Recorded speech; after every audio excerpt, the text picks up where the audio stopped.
Samantala, tiniyak ng mga nanalong senador sa nagdaang hatol ng bayan 2025 na ibabase nila sa ebidensya ang magiging hatol nila sa impeachment trial laban kay Vice President Sara Duterte. Nagbabalik si Luisa Erispe sa detalye. Isa sa mainit na usapin ngayong naiproklama na ang mga nanalo sa Hatol ng Bayan 2025 ay kung paano tatalakayin sa Senado ang nakabinbin na impeachment case laban kay Vice President Sara Duterte. Ang mga naproklamang senador nitong Sabado, iisa halos ang sagot. Handa silang umupo bilang mga senator judge para sa kaso. Tulad ni Senator-elect Erwin Tulfo, ipinaliwanag pa niya na kaya hindi siya pumirma sa impeachment case noon sa Kamara dahil nais niyang maging impartial sa oras na umupo siya bilang senator judge. Kaya talagang hindi ako pumirma kasi hindi natin alam. Sinasabi po, narinig lang natin is yung sa Congress, yung prosecution.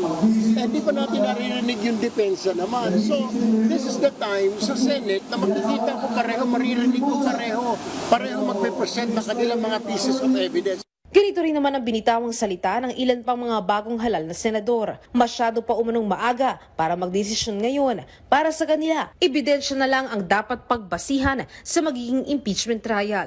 As a senator, I will sit as a judge and will rely on the evidence presented. Antayin po natin yung ebidensya. May proseso tayong sinusunod. Kaya nga po impeachment court, may prosecution, may defense. Antayin natin yung prosecution, pakita nila yung ebidensya. Andito rin po yung defense. Pakita rin po nila ang kanilang depensa. Nang tanongin naman si Senator-elect Tulfo, naniniwala ba siya na talagang impeachment ang dahilan? Bakit may ilang mula sa mga kasama niya sa alyansa para sa Bagong Pilipinas ang hindi nakapasok sa top 12 na inihalal nitong midterm elections? Ang sagot lang dito ng uupong senador. Maraming mga bagay, problema. Siguro nakita rin ng mga tao yung away ng dalawang grupo. Kaya you see Senator Bam Aquino nasa number 2. Senator Kiko Pangilinan nasa sa mga survey wala sila. It is because siguro napagod din yung mga tao sa Mindanao na away-away ng dalawang grupo nagbabanggaan. So may option sila, yung third option na nangyari. So I don't think na it's all about impeachment. Maraming factors.